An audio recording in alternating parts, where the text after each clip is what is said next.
Yes, good morning class. पाठ 14 निकालेंगे, नीति वचन के दोहे। ठीक है, कबीर जी ने लिखे हैं जो दोहे, जो हमारे जीवन की राह को भी आसान बना देते हैं। इतनी अच्छी प्रेरणा देने वाले ये दोहे हैं। ठीक है, पहला दोहा हम पढ़ते हैं। पोथी पढ़ पढ़ जग हुआ, पंडित भया न कोय, ठाई आखर प्रेम का, पढ़े तो पंडित होए। तो कबीर जी क्या कहते हैं, पहले तो शब्दार्थ देख लीजिए। पोथी यानी पोथी, यहाँ किताबों को कहा गया है। ठीक है, पुस्तकों को। जग यानी संसार, मुआ यानी मृत्यु को प्राप्त हुआ। ठीक है, पंडित भयानक कोई, पंडित यानी विद्वान के लिए कहा गया है कि इतनी बड़ी बड़ी पुस्तकें पढ़ने के बाद भी कोई विद्वान ना हो सका है। ठीक है, ढाई अक्षर प्रेम का, यानी जो प्रेम शब्द है वो ढाई अक्षरों से मिलके बना है। पढ़े सो पंडित होई, इसको अगर वास्तविक रूप इसका कोई पहचान ले तो वही क्या है, पंडित यानी विद्वान हो सकता है। तो अर्थ देखेंगे, भावार्थ इसका। कबीर जी कहते हैं कि बड़ी बड़ी पुस्तकें पढ़कर संसार में कितने ही लोग मृत्यु को प्राप्त हुए।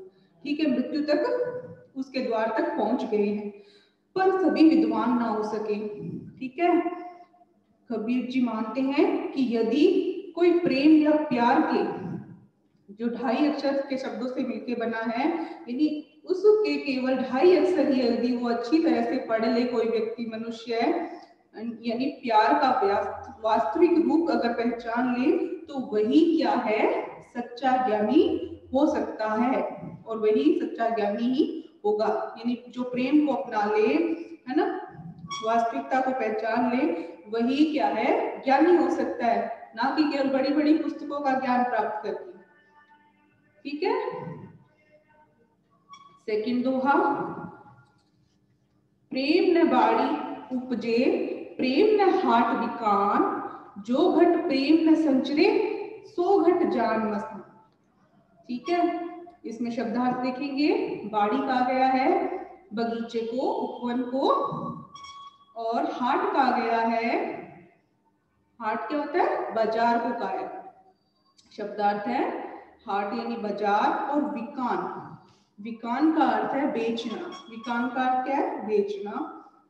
जो घट प्रेम न संचरे, संचरे मतलब कि वास ना हो प्रेम का जिसमें, और सो घट जाट मसान, मसान यानी शमशान भूमि में जो मुर्दों को ले जाया जाता है, मुर्दों को चलाया जाता है, यानी मुर्दे के समान, एक तरीके से मुर्दे के समान। ठीक है, तो अर्थ देखेंगे, भावार्थ। कबीर जी कहते हैं कि प्रेम न बाड़ी उपजे, यानी प्रेम, जो ढाई अक्षर का शब्द है प्रेम, वो प्रेम किसी भी उपवन बगीचे में नहीं उपज सकता। उपजे यानी पैदा नहीं हो सकता। ये जो प्रेम है कोई फसल थोड़ी है जो कि कोई बाग बगीचे में, उपवन में उपजेगी, पैदा होएगी, है ना। तो जो प्रेम है वो किसी उपवन बगीचे में नहीं उपज सकता। प्रेम न हाट विकान, और ना ही किसी बाजार में बेचा जाता है कि हाँ हम वहां से उस प्रेम को खरीद के ले आए। प्रेम न हाट विकान, और ना ही प्रेम को किसी बाजार में, कोई बाजार में बिकता है। जो घट प्रेम न संचरे, यानी जिस घर में, यानी जिस जगह पर, घट का अर्थ होता है कोई स्थान, जगह। ठीक है, घर। तो जो घट प्रेम न संचरे, यानी जिस जगह पर, जिस स्थान पर प्रेम का वास ही ना हो, यानी प्रेम ही ना हो, जिस जगह पर बिना प्रेम की ऐसा स्थान हो, सो घट जान मसान। तो वो जगह कैसी बताई है कबीर जी ने, शमशान भूमि की तरह, बिल्कुल कोई आवाज नहीं, कोई भावनाएं नहीं, है ना। तो ऐसी जगह बताई है कि वो घर क्या है, जिस जगह पर या जिस घर में प्रेम का वास नहीं होता, वो घर कैसा है, मसान के समान बताया है कबीर जी ने। यानी उसमें रहने वाले मनुष्य क्या है, मुर्दा लोगों के समान है, कि उनमें कोई भावनाएं नहीं है, कोई और नहीं है मनुष्यता की, मानवता की। ठीक है, तो इसलिए एक दूसरे से प्रेम करना जरूरी है। थर्ड नंबर, सोना सज्जन साधु जन, टूटी जुड़े सुबार, दुर्जन कुंभ कुम्हार के, एक एक धक्का दरार। सोना सज्जन, सोना क्या कहा गया है, सोना जो स्वर्ण होता है जो, और सज्जन, सज्जन मनुष्य के लिए, ये सत्संगति वाले जो होते हैं, साधुजन, साधुजन कैसी प्रवृत्ति वाले होते हैं? बिल्कुल सत्संगति वाले, सत्संगति विचारों वाले, ठीक है ना। टूटी जुड़े सोबा, जुड़े मतलब जुड़ना। दुर्जन, दुर्जन किसको कहा गया है? दुर्जन व्यक्ति जो सज्जन के विपरीत हो, बुरे व्यक्ति, दुर्जन बुरे व्यक्ति को कहा गया है। और कुंभ यानी जो कुम्हार घड़े बनाते हैं ना, वो कुम्हार। और एक ही धक्का दरार, दरार यानी टूटना, टूट जाना, ठीक है, दरार पड़ना। तो देखिए भावार्थ क्या है, कवि ने क्या कहा है कि सोना सज्जन साधुजन, सोना सज्जन और सत्संगति वाले लोग, साधुजन कौन? सत्संगति वाले लोग, यदि उन लोगों से यदि 100 बार भी बिगड़ जाए, यानी ऐसे अच्छे मनुष्य हो हमारे जीवन में, है ना, और उनमें भी हमसे यदि कोई अनबन हो जाती है ना, गुस्सा या हम क्रोध उनसे हो जाते हैं, तो भी उनसे क्या, हमको बना के रखना चाहिए, उनसे तोड़ना बिल्कुल नहीं चाहिए रिश्तों को। क्योंकि यदि इनसे 100 बार भी बिगड़ जाए तो उनसे हमें बनानी चाहिए, मित्रता रखनी चाहिए। क्यों? क्योंकि वो क्या है, हमें जीवन में प्रेरणा देने वाले होते हैं, ठीक है, हमें हमेशा हमारा साथ देने वाले होते हैं। जबकि क्या होता है, दुर्जन कुम्हार के, जो दुर्जन व्यक्ति होता है, बुरा व्यक्ति होता है, वो तो उस कुम्हार के घड़े के समान है कि कुम्हार का घड़ा होता है ना, जिसमें क्या है, एक धक्का लगा नहीं कि उसमें क्या हो गया, दरार आ जाती है, यानी टूट जाता है, फिर वो किसी काम का नहीं रहता है। तो यही कबीर जी कह रहे हैं कि हमें, जो सज्जन व्यक्ति है वो सोने के समान है, ठीक है, तो उनसे हमें क्या है, बना करके रखना चाहिए। यदि 100 बार भी हमसे टूटे, टूटी जुड़े 100 बार नहीं, यदि 100 बार भी उनसे हमारी टूटे तो भी हमें उनसे क्या बना करके रखना चाहिए, क्योंकि सोने के समान है। क्योंकि सोना बनाता है ना, तो सोना बनाने वाला क्या करता है, जो एकदम धीरे धीरे उस पर कई बार चोट मारता है, जब जाके उसकी डिजाइन तैयार होती है ना।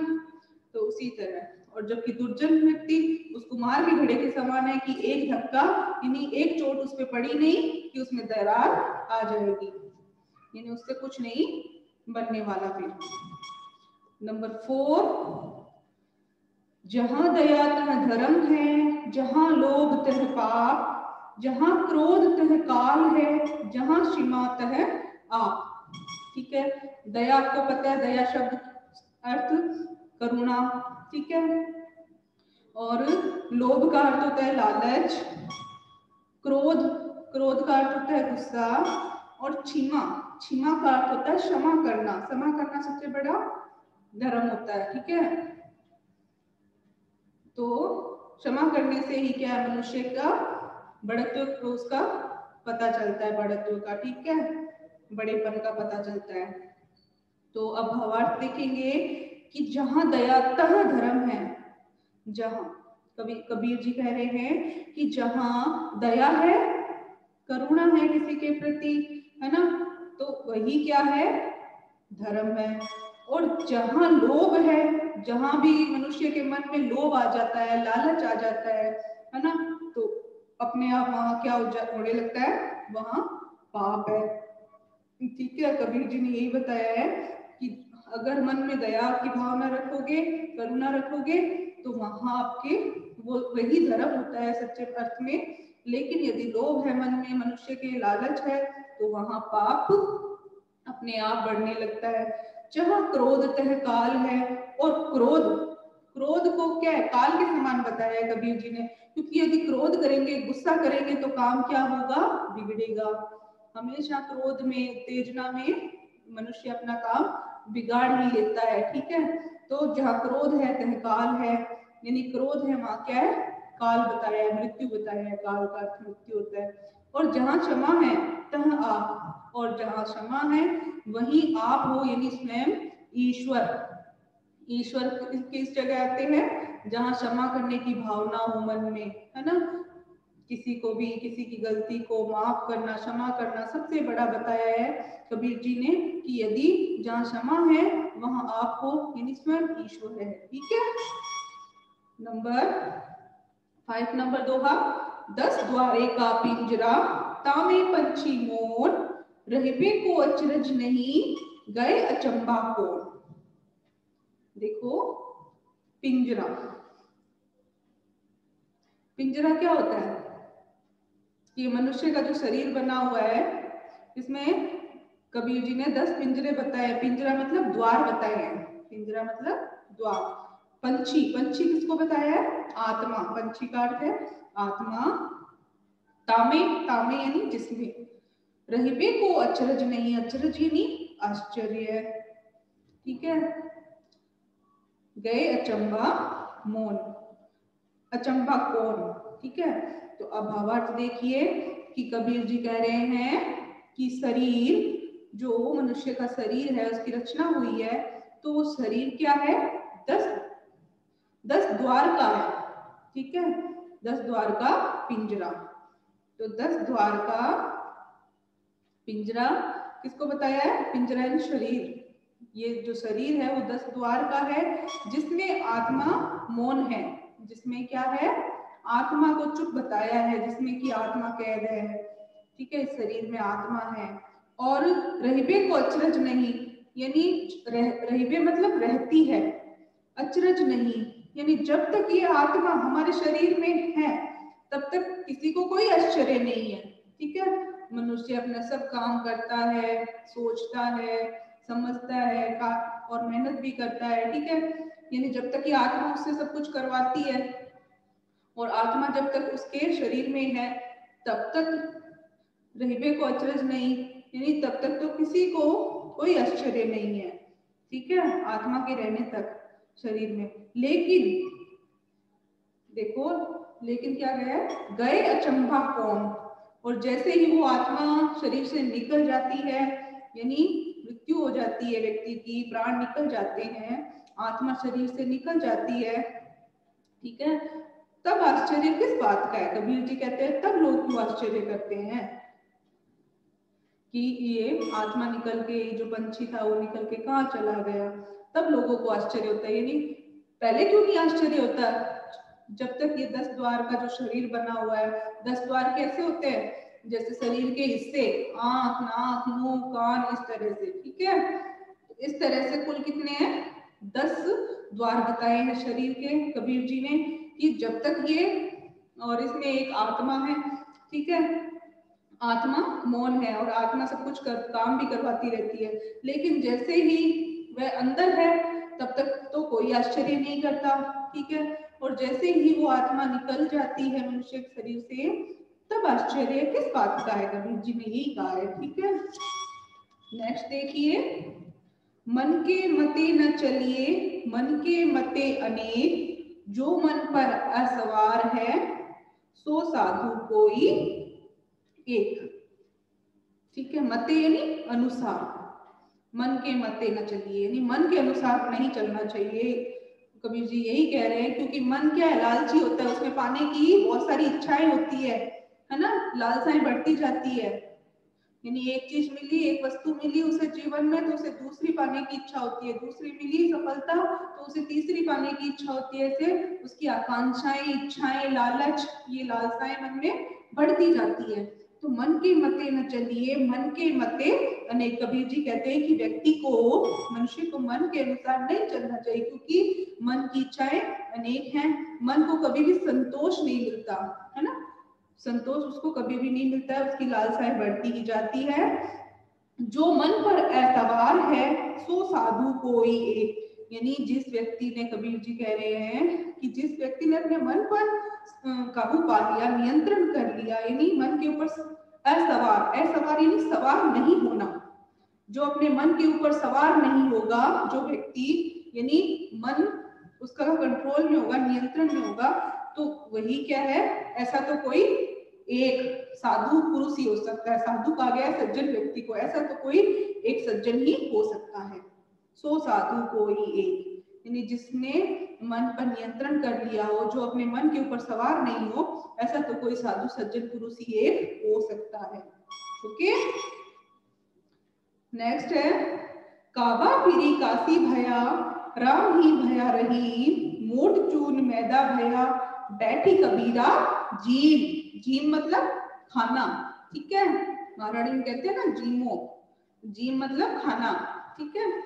तो कबीर जी क्या कहते हैं कि काबा फिरी काशी भया। काबा क्या है, एक मुस्लिम धर्म स्थली है, ठीक है, यानी अलग अलग धर्म के होते हुए भी ये एक बताए हैं।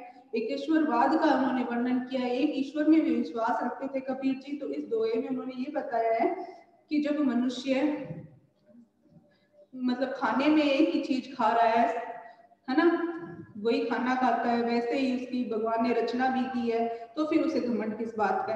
तो देखो कबीर जी क्या कह रहे हैं कि जो काबा मुस्लिम धर्म स्थली थी है, और काशी क्या है, एक हिंदू धर्म स्थली है। हिंदू धर्म स्थली यानी हिंदुओं की जगह का नाम है। तो जो काबा, उस काबा की जगह ही काशी बन गया है, ठीक है। और राम ही भया रहीम, और जो राम है वही रहीम भी है। कबीर जी कह रहे हैं जो राम है वही रहीम भी है। उन्होंने एक ही ईश्वर माना है, अलग अलग धर्म के अनुसार उन्होंने ईश्वर नहीं माने हैं। तो राम और रहीम भी एक ही है उनके अनुसार, यानी ईश्वर एक है। तो मोट चून मैदा भया, यानी जो मोटा धान होता है, मोटा चून यानी आटा, जो मोटा आटा होता है उसी को पीस करके मैदा बनाया जाता है, ठीक है। मैदा भी उसी से बनता है, और जिसको बैठ करके सभी खाते हैं। सभी खाते हैं मतलब रोटी, खाना खाने के लिए तो सबको चाहिए, चाहे धर्म अलग है तो क्या हुआ, वो चीजें अलग अलग थोड़ी खाते हैं, खाना तो सबको यही खाना है ना। जब सबको बैठ करके खाना यही खाना है, तो फिर ये धर्म के नाम पर भेदभाव क्यों है कबीर जी, इसीलिए कहते हैं, ठीक है, कि धर्म के नाम पर भेदभाव क्यों मनुष्य करते रहते हैं, ये उन्होंने समझाया। नेक्स्ट, ऊंचे कुल का जन्मिया जे करनी ऊंचन होए, सुबरन कलश सुरा भरा साधु निंदा सोए, ठीक है।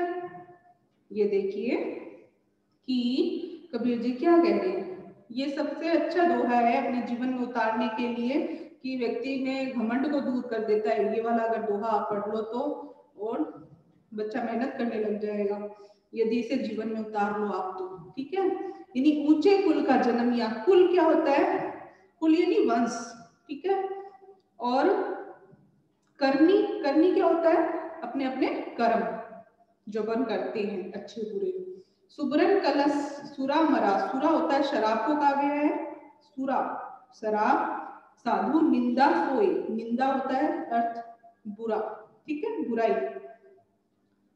तो सुबरन होता है सोने का कलश, सुबरन क्या होता है, सोने का कलश। तो भावार्थ देखोगे कबीर जी क्या कहते हैं कि यदि कार्य उच्च कोटि के नहीं है, ऊंचे कुल में जन्मिया ऊंची करनी होए, मतलब करनी मतलब यदि कार्य अपने अपने कर्म उच्च कोटि के नहीं है, ठीक है, तो उच्च कुल में जन्म लेने से क्या लाभ है। सोने का कलश यदि सुरा से भरा है तो साधु तो उसकी निंदा भी करेंगे, ठीक है। यानी व्यक्ति की करनी अच्छी होनी चाहिए, अच्छे कुल में, ऊंचे कुल में जन्म लेने से कोई लाभ नहीं होता है। व्यक्ति के काम अच्छे होंगे तो ही क्या है, वो ऊंचा कहलाएगा व्यक्ति, ना कि कुल में ऊंचे जन्म लेने से। कर्म उसको ऊंचे करेंगे, ठीक है, ऊंचा बनाएंगे उसको। सुबरन कलश, सोने का कलश में, यानी सोने का कलश, ठीक है, अच्छी वस्तु है, सोने का कलश है, लेकिन उसमें यदि शराब भर दी जाए, शराब भर दी जाए तो भी साधु यानी सज्जन व्यक्ति तो उसकी निंदा ही करेंगे, सज्जन व्यक्ति थोड़ी ना शराब को छूते हैं। तो यदि अच्छा कलश है बाहर से सुंदर सोने का, लेकिन उसमें भरा क्या है, शराब, तो भी सज्जन पुरुष तो उसकी बुराई ही करेंगे,